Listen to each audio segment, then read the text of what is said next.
గుంటూరు లోక్సభ నియోజకవర్గం తెలుగుదేశం అభ్యర్థి Galla జయదేవ్కు super star Krishna, Mahesh Babu అభిమానులు మద్దతు పలికారు.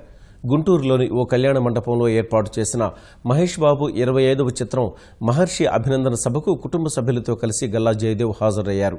పనిచేసే ప్రభుత్వానికి మద్దతు ఇవ్వాలని, తనకు మరో అవకాశం కల్పించాలని జయదేవ్ కోరారు. ప్రతి ఓటు బుల్లెట్లా ఉండాలని జయదేవ్ సతీమణి పద్మావతి అన్నారు.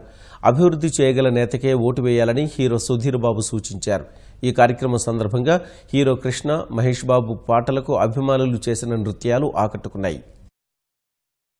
ఇప్పుడు వచ్చే ఎలక్షన్స్ చాలా ముఖ్యమైన ఎలక్షన్స్. మన దేశానికి, మన రాష్ట్రానికి చాలా ముఖ్యమైన ఎలక్షన్స్. లాస్ట్ 5 years నుంచి నరేంద్ర మోడీ ఎంతో అన్యాయం చేసి ఒకటి కూడా పూర్తిగా ఫుల్ఫిల్ చేయలేదు. కాబట్టి ఈసారి మళ్ళా నరేంద్ర మోడీ పీఎం అవగొద్దని మన రాష్ట్రం అందరూ కోరుకుంటున్నాం. వైఎస్ జగన్మోహన్ రెడ్డి ఒక్కసారి కూడా ప్రధానమంత్రిని క్వశ్చన్ చేయలేదు. ఆయనకి ప్రొటెక్షన్ కోసం, పవర్ కోసం నరేంద్ర మోడీతో చేతులు కలిపి, కేసీఆర్తో చేతులు కలిపి మన రాష్ట్రాన్ని స్లేవ్ మెంటాలిటీతో వాళ్ళ చేతిలో పెడుతున్నారు. ఓట్ అనేది మీ హక్కే కాదు, అది మీ రెస్పాన్సిబిలిటీ కూడా. ఆలోచించి కరెక్ట్ క్యాండిడేట్కే వేయాలి. నా దృష్టిలో జయగడ అనేది కరెక్ట్ క్యాండిడేట్ నా దృష్టిలో అనుకుంటున్నాను. గుంటూరు ప్రజలకే కాదు, ఏపీ జనాలు అందరికీ కావాల్సిన నాయకుడు జై.